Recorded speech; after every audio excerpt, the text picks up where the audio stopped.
Assalamualaikum warahmatullahi wabarakatuh. Kita bertemu kembali dalam Optima TV. Kali ini kita akan membahaskan masalah jantung. Jantung termasuk organ yang paling penting dalam tubuh kita. Besarnya lebih kurang sebesar penumbuh ini atau sebesar tinju, lebih besar daripada tinju sedikit, terletak di dada dan lebih berat ke sebelah kiri, yaitu tepatnya 2/3 sebelah kiri dan 1/3 sebelah kanan dada. Kerjanya memompa darah, kemudian mengembang kembali. Ketika dia memompa, darah akan pergi ke seluruh tubuh dalam pembuluh darah yang kita sebut arteri, dan ketika dia mengembang, ditariknya balik darah tadi dalam pembuluh darah yang lain yang kita sebut dengan vena.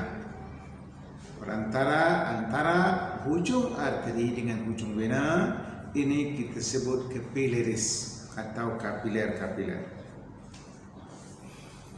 Oleh sebab jantung kedudukannya lebih berat ke sebelah kiri, maka tanda-tanda kesakitan jantung juga lebih ke sebelah kiri. Kalau dada sakit, katakanlah demikian, maka dada yang sakit untuk orang jantung itu lebih sebelah kiri. Kalau tangan akan sakit, juga tangan yang kiri lebih. Begitu juga dengan kaki. Jadi kebas kaki atau tangan sebelah kiri juga mungkin salah satu tanda adanya sakit jantung. Selain juga kebas tangan dan kaki kiri itu salah satu juga tanda stroke kalau seseorang itu tekanan darahnya tinggi. Jadi jantung adalah termasuk organ yang paling utama yang menentukan sehat atau sakitnya seseorang itu. Bahkan yang untuk menentukan hidup atau matinya seseorang itu adalah jantung. Jadi jantung sangat-sangat penting untuk kehidupan kita. Cuma jantung ini, tanda-tanda kesakitannya itu banyaknya tidak diketahui lebih awal. Makanya ada satu istilah yang khusus untuk jantung disebut dengan silent killer, pembunuh yang diam, yang senyap. Jadi tanpa ada gejala-gejala yang jelas, yang menonjol, tetapi seseorang itu sakit jantung. Bahkan ada orang yang 3 hari yang lalu diperiksa di rumah sakit tentang jantungnya secara sempurna, dan hasil pemeriksaan itu menunjukkan bahwa jantungnya bagus, baik. Tetapi 3 hari kemudian dia dalam meeting itu dia jatuh, dan ketika dibawa ke rumah sakit yang sama, dicek oleh dokter yang sama dengan peralatan yang sama, dan didapati bahwa dia kena serangan jantung. Padahal 3 hari yang lalu jantungnya baik-baik saja. Begitu juga sering kita dengar ada orang pemain bola, olahragawan yang biasanya disebut orang yang olahragawan itu jantungnya sehat. Dan oleh sebab itu kita dianjurkan untuk berolahraga supaya jantung kita tetap sehat dan tubuh kita tetap sehat. Tapi sering kita dengar pemain bola malah jatuh di lapangan dan terus meninggal di situ. Ketika dibawa ke rumah sakit, dinyatakan dia kena serangan jantung. Di Kuala Lumpur, hampir 15 tahun yang lalu, seorang spesialis pakar jantung yang kebetulan dia juga sakit jantung. Jadi dilakukan pemeriksaan di rumah sakit tempat dia bekerja itu, dan pemeriksaan itu dikontrol oleh dia sendiri karena dia pakar jantung. Hasilnya menunjukkan bahwa jantungnya baik.